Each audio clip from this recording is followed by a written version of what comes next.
first on the Gulf Coast with breaking news and weather. Fox 10 Live starts now. First today, a diplomatic dispute is threatening to derail relations between two Gulf allies at a key moment in the Iran conflict. Meanwhile, Iran is also making military moves in the Strait of Hormuz. Earlier today, it seized another commercial vessel. The British military says it's now steaming toward Iranian waters, a significant escalation after days of relative calm. With talks remaining stalled, some experts are now saying a return to combat operations is inevitable, but the White House continues to insist it's looking for a diplomatic solution. The Strait of Hormuz is open for all, commercial vessels, but they need to cooperate with our Navy force. Going full throttle will help us reduce Iran's capability to retaliate against the Straits of Hormuz. Iran will never have a nuclear weapon. That's the goal that we're focused on. Again, there's a lot of ways to accomplish that goal. Iran's military claimed it's preparing to repel any new American airstrikes in the coming days. With that, welcome into Fox 10 Live on this Thursday. I'm Ashlyn Mitchell. Let's continue our trending discussion today. Commerce Secretary Howard Lutnick downplayed his past interactions with Jeffrey Epstein during his closed-door testimony to the House Oversight Committee last week. In newly released transcripts, Lutnick described his contact with Epstein as, quote, meaningless and inconsequential. Testimony shows Lutnick acknowledged 3 in-person meetings with Epstein. Those include a 2012 lunch on Epstein's private island, despite previously claiming he cut off contact in 2005. Lutnick told lawmakers he never had a personal or professional relationship with Epstein and said he never witnessed illegal conduct. Democrats on the Oversight Committee say the testimony raises more questions about the extent of Lutnick's ties to the convicted sex offender. At least 2 Democrats suggested he should resign if he could not be more transparent about their interactions. Meanwhile, the Federal Reserve will soon have a new leader take the reins. Kevin Warsh was confirmed by the Senate as the Fed's 17th chair on Wednesday. The 54-45 vote, mostly down party lines, was the most partisan for a Fed chair nominee in history. Pennsylvania's John Fetterman was the only Democrat to back the confirmation.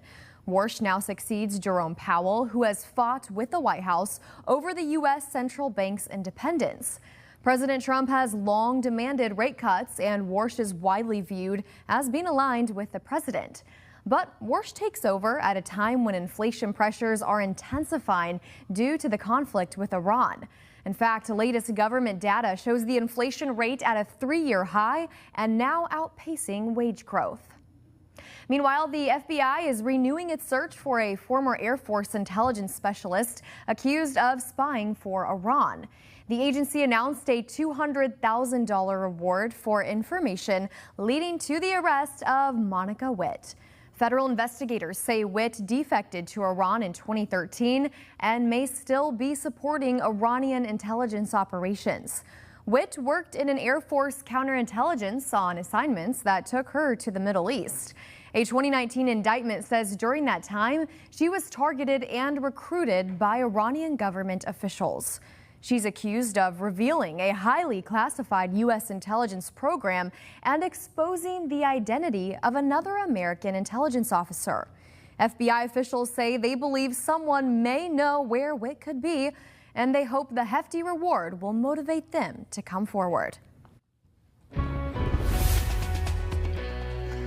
Well, happy Thursday. Here's a look at our free Fox 10 weather app, which is a great tool to have in the palm of your hand, especially going into summer when a lot of us are going to be out of our house. You can get weather alerts on this app. You can get a live radar feature as well. Nothing really to look at on the app, but you can get 24-hour future, clouds and radars, alerts, and wind all in the palm of your hand. And one other thing we do is we do have your story during the 3 p.m. show, which you are currently watching. And if you ever want your pictures to be featured during it, you can scroll all the way down on the Fox 10 weather Weather app. Go to this button right here. It says submit your pics and videos here. We would love to be able to feature them, whether it's your pet, you on vacation, what you're eating, the clouds, you name it, we will feature it here. Just do a few easy steps, and if you haven't done it before, there will be a verification code, but then after that, you never have to do it again. But let's take a live look outside right now. This is our quad camera. Beautiful sunny day out there. A little bit on the warmer side, but not too bad as we go on throughout the rest of our day. Temperatures 83 degrees right now in Mobile. Most of us are in the 80s for the most part.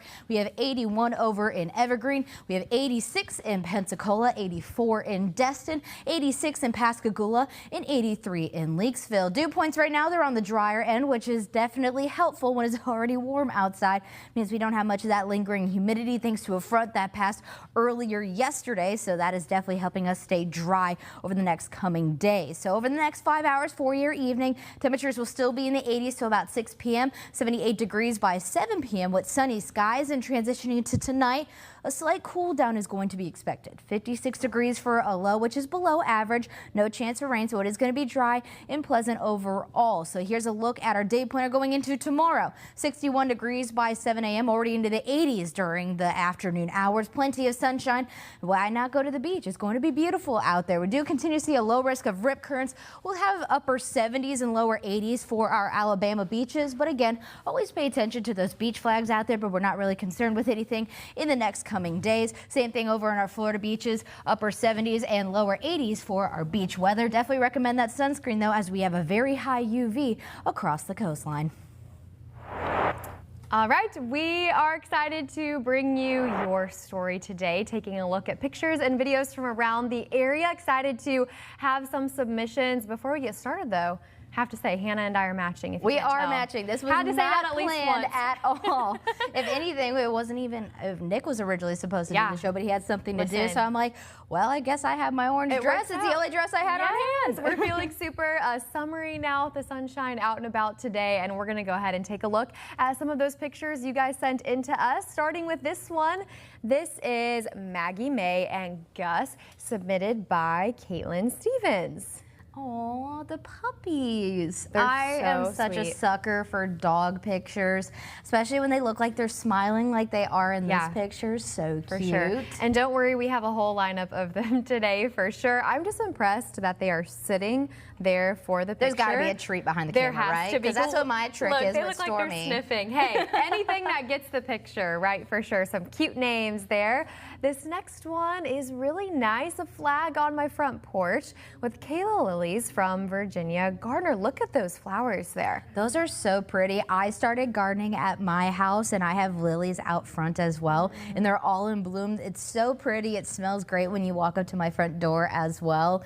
And also, the drought conditions are not terrible, so might as well start that gardening now while the soil is not dust. Absolutely. I was going to add to that. My flowers are loving the water, the rain, all the things. They were looking a little sad, and I was like, oh, did I plant at the wrong time of year? But since we've had the rain, things are looking up. They're a little more full and vibrant. All the things I was hoping for sure. This next one, my sweet dog 40 loves Fox 10 News. We love Chelsea and Joe from Savannah. Shervindy, we love Joe and Chelsea as well, don't we? We do. We definitely do, except when it's a Bears versus Packers game. Then Joe and I have a little feud, but on days where our teams are not going head and head for either baseball, too. He likes the Milwaukee Brewers. I like the Chicago Cubs. Woo. So our sports interaction is probably the most non-friendly, but don't worry. Yes. We do love each other. They're a dynamic duo for sure. I feel like we all have a little bit of friendly beef with Joe. How could you not? We love Chelsea, though. No, I'm just kidding. They're both awesome. Sweet picture of this pup here. Thank you, Savannah, for sending that one in. Always makes our day. Who is this right here, Hannah? This is Princess Leia and Kylo Ren from Moses Medina. I love the Star Wars going on there. Yes. Wait, is there a little bit of a resemblance between these dogs and your dog? Maybe? Or no, maybe not. Now I'm seeing the picture up close. Different I was going to breeds. say, those are definitely way smaller than Stormy. and I think their heads are more proportional Sorry, y'all, I was to not their looking at that bodies. very well. Needless to say, though, Hannah and I both have dogs, so we love all of the dog pictures here. And what great names. I love when folks pick names from movies. That's Me fun. too, and especially when it's something that you're a huge fan of. Like, obviously, my dog's name is Stormy. I mean, get it? I'm a meteorologist. It's perfect. It is And then absolutely if you love perfect. Star Wars, I love Kylo Ren and Princess Leia for these two. That is so cute. I'm gonna have to tell my dad and brother about it I later. know. Yeah, they look like best friends in this picture too. I'm sure they have lots of fun there. This next one, Stella Rose from Brittany Adams. Okay. Oh, it looks like the same dog breed as the one we just saw. Definitely cute. How we're getting a lot of. I don't want to say the dog breed because I'm probably wrong. Is it pugs? I can't really 100% see. Do not ask me. You All know, I my know is dog that's a breed cute knowledge dog. has gone down significantly since I had to shove my brain into cloud knowledge. But for those who don't know, I worked in an animal hospital for 5 years before going to school for meteorology. So I used to be good on my dog breeds, okay? Oh yeah, you have to touch up a little bit now that we're getting a lot sent in. But what a cute little picture. Look how. Frenchies. Yes. They're Oh. okay. Amber just told me in my ear. Okay. I was Okay. like, I couldn't remember. I'm like, it's not. I don't think that's a pug. Yeah. But Frenchie's definitely adorable. Amber, so cute. our director, helping us out there. This right here is Sammy. This next one from Henry Ziegler. I love it. Okay, Sammy is Mr. enjoying Sammy. some time inside. Sammy, you'll get some nice time outside with these beautiful temps we'll be Yes, having for soon. sure. And he looks like he just had a fresh haircut as well. You can see on his ears it's nice and even. He's a little cuddle bug as well, it looks like. Who doesn't love a little cuddle moment with your pup? And last but not least, this one was submitted by our director here on the show, Amber. Okay, Amber, Gardner. I see you with that photography skill. Wow. That is really pretty. This is a gorgeous sunset from the Fairhope Pier. Amber, what time did you take I was gonna say, this? was this recent, Amber? Yesterday. Yesterday. Okay. This is the time of year where if you haven't been out on the pier, you should go because the view is beautiful. I mean, all summer Yes. long, truly. It really is, and especially with the clear skies out, we're getting to the summertime where that is one of the things you have to add to your list is the summer sunsets, especially when they happen after 7 o'clock. Sure, and we're looking like the sunsets in our We orange are. today, so we are fully supporting here. Hannah, really quick before we go, if folks want to submit, how can they do that? So I did just show you a way on the Fox 10 weather app, and then you can also go to fox10tv.com. You can also do it on our Fox 10 News app. One thing I will note is if you haven't done it before, it will ask you to use a verification code. You only have to do that once, and after that, you can easily submit pictures and videos to us. Like I said, food, pets, yourself, the sky, vacation, you name it, we love to see it. We want to see it all. Hannah, thanks for that explanation there. It is 3:12 now. We'll be back with more Fox 10 Live on this Thursday right after the break.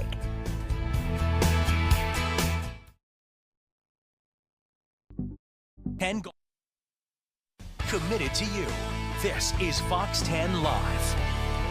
Welcome back in. A group of former workers for Spirit Airlines is suing the company for back pay and benefits. 6 plaintiffs say the now defunct carrier fired them illegally because it did not give them proper layoff notices.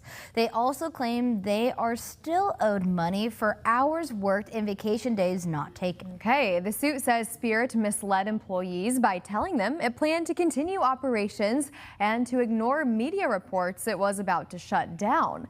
Well, the airline abruptly ceased all operations earlier this month. The lawsuit seeks to become a class action where it could represent 17,000 workers who have lost their jobs. A Spirit spokesperson said the company doesn't comment on litigation. Yeah. This is honestly really interesting because I feel like I've been hearing in the media for maybe the past year that Spirit Airlines was going to close, go completely bankrupt. Right. And then they did earlier this month, and all I've seen on social media is the employees like, you told us not to, and now there's a lot of whatever that one donation app is, a lot of them are going onto that because finding a job is not easy right now. It seemed super abrupt, like you said, and I think that the path to Spirit's demise was a long time coming. But my heart does go out to folks that woke up, went to work, and left without a job that day, especially during this time. That's tough. It definitely is tough, and like you said, our hearts go out to everybody who is going through this time, and especially going into this tough job market as well. Absolutely. Well, on a lighter note, Beyonce and Taylor Swift have a new honor alongside their names. Interesting. Their work is on the 2026 lineup of the Library of Congress National Recording Registry. It includes Swift's 1989 album and Beyonce's song Single Ladies. Some other artists on the list with their individual works recognize the Go-Go's, Weezer, Vince Gill, and Paul Anka. Another new addition is the original cast of the Broadway show Chicago. Roseanne Cash's induction for her album The Wheel is history making. Okay, she and Johnny Cash are the registry's only father-daughter duo, making some history there. Some really big names that I'm not surprised are on this registry. I'm not surprised either, but this may be me living under a rock. I've never heard of the recording registry. I haven't either. This is new. I feel like there are a lot of registries, awards, titles that I do not know about that exist in the music world. Yeah, you're probably right on the nose with that. It's one of those things that also Taylor Swift and Beyonce, maybe it's just their songs that are going in, not them necessarily. Like, I wonder how that works. I'd like to learn a little more for sure. Now Single Ladies is going to be stuck in my head all day. I'll sing it for you during the break. I won't sing it for the viewers. I can't wait. From steering wheel to Wheel of Fortune. Yeah, Jay Leno is donating a $70,000 luxury car to a winner on the Longtime game show. The former late-night TV host is donating a 2026 Chevrolet Corvette C8. It will go to the final winner of Big Money Week tomorrow. Leno, along with Wheel of Fortune co-host Vanna White, announced the big prize on Monday's episode. Leno calls the Corvette America's sports car. He's known for his collection of cars and for sometimes giving them away. How do we get to this show ASAP? I'm going to make my grandma register for us because my grandma Janet has watched Wheel of Fortune for as long as I can remember. She loves Wheel of Fortune and Jeopardy, so I'm going to get her to register for us. Yes, two very iconic shows. Corvette is my dream car, and someone's going to walk away really happy. And a brand new one, too. Yeah. That's so nice. Okay, so our producer just told us it's a white colored one. Ooh, even fancier. I like that. Very sleek. I love that. Definitely need to tune in to see who wins, for right? sure. It's Hannah and Ashlyn. That's right. Get it twisted. That's right. Anyways, Meta says it's rolling out a new incognito chat feature on WhatsApp and the Meta AI app. Okay, the company says the tool will allow users to have private, temporary conversations with Meta AI. According to Meta, the chats will be processed in a secure environment that even the company cannot access. It says the conversations won't be saved and messages will disappear by default. The new feature will roll out over the next coming months. Yeah, this is a unique feature here. I know a lot of people use ChatGPT specifically to ask the search engine questions. I use it for help a lot on recipes, vacation plans, etc. But some people sometimes worry about the security of their questions or their answers, maybe what information they're putting out into engines like these. So I can see where this would be beneficial. I'm interested to see if more people are going to incorporate this into their AI apps because this is going through Meta and WhatsApp. It looks like I've not used WhatsApp in forever. Didn't even realize it was still a relevant app. But I'll be interested to see if areas of ChatGPT try to feature this as well, just because of those people that randomly ask for recipes and stuff. Right, I'm sure it will. That's me, and it's ever changing. It really is, honestly. But do you know what's not changing in our forecast? The sunny skies we're about to have going into this weekend. This is a live look at our beach right now, Orange Beach right now. Glassy water. It is absolutely beautiful out there. I'm envious of everybody that is on our sand right now. 88 degrees. Winds are nice as well. Dew points are on the lower end, so no humidity. Just make sure you have that sunscreen going into this evening. And what we're tracking for our big headlines, it's going to be sunny and warm going through the evening. We're going to have a nice and crisp morning ahead, and then our weather pattern is staying pretty consistent as well. It's going to be dry and pleasant going into next week. So for your evening planner, we'll still be in the 80s till about 7 p.m., 78 degrees by 7 o'clock, lower 70s till about 9 p.m. with clear skies. And tonight, a cooler night is ahead. Thanks to that front that has moved through, we'll be in the 50s, which is below average for this time of year. So 56 in Mobile. If you're near Highway 84, it's actually going to be a lot drier out there. And one thing is we don't have to worry about is fog thanks to our dew points. And then here's a look at our forecast lows. Highway 84, lower 50s, and then getting closer to the coastline will be in the mid to upper 50s. So a little cooler in our more inland areas, but right around where we're supposed to be closer to the beaches. But tomorrow morning, what we're expecting 60s till about 9 o'clock. Then we'll be already into the 70s, mid 70s by 10 a.m. with plenty of sunshine. Dew points are going to be nice and pleasant for our day tomorrow. are well into that dry category, getting a little bit more into that pleasant category by the evening. The forecast highs tomorrow. Once again, another warm and sunny day for our Friday, but we'll be right back with more Fox 10 Live after this. The fund is responsible for the content of this advertising. Back, a locally beloved animal is on the mend after suffering a startling injury. Patrick Cornell has that story and much more in today's Take a Look at This. Take a look at this poor duck with a crossbow bolt stuck in its beak. It was horrifying. Like, just as a picture, a visual of seeing that, like, that's not something you'd normally witness. Reportedly, the animal is so well known around Salem, Massachusetts, locals nicknamed it Horace. Concerned folks alerted the Newhouse Wildlife Rescue to the mallard's misfortune, who then went to pluck the duck from a river to get it to safety. It was just right through the beak. It was actually completely superficial. You know, it was right by the nostrils conveniently, so it was like a nose piercing for a duck's beak. Back at the rescue, they were able to lubricate the bolt and slide it out of Horace's beak. It's not known whether the injury was an accident or done on purpose. In a post, the rescue says the duck is doing well and breathing much better now. It'll be released back into the wild once it makes a full recovery. How about a wildlife warning about a deer that's been wetting its beak? A little too much, perhaps? Yep, now I'm dizzy. Ugh. Authorities in France are telling drivers to watch out for this drunk deer. Yes, it's a real thing. They say it may have been snacking on fermented or decomposing vegetation, causing it to appear intoxicated. The erratic behavior can cause major issues if they rush out into the road, so they're telling people to slow down and be vigilant for any animal appearing to act like they're wearing deer beer goggles. Finally, here's a wet and wild animal rescue that the cat in question may or may not have enjoyed. Ocala, Florida Fire Rescue says this kitten crawled into a storm drain and refused to come out. So they decided to flush it out, pumping water into the drain that sent the cat into the net of a waiting rescuer. The drenched rascal named Dukes is now safe and sound. For Take a Look at This, I'm Patrick Cornell. Today's been the day of the animals, I feel like. It really has, which I'm okay with. I am an animal lover at heart, and sometimes I like animals a little bit more than people. That's okay. I feel like a lot of people watching right now could definitely relate to that. We hope you enjoyed time with us, though, here on Fox 10 Live today. Be sure to submit your pictures and videos to us. We would love to see them. Fox 10 News at 4 starts in 30 minutes from right now. Bye.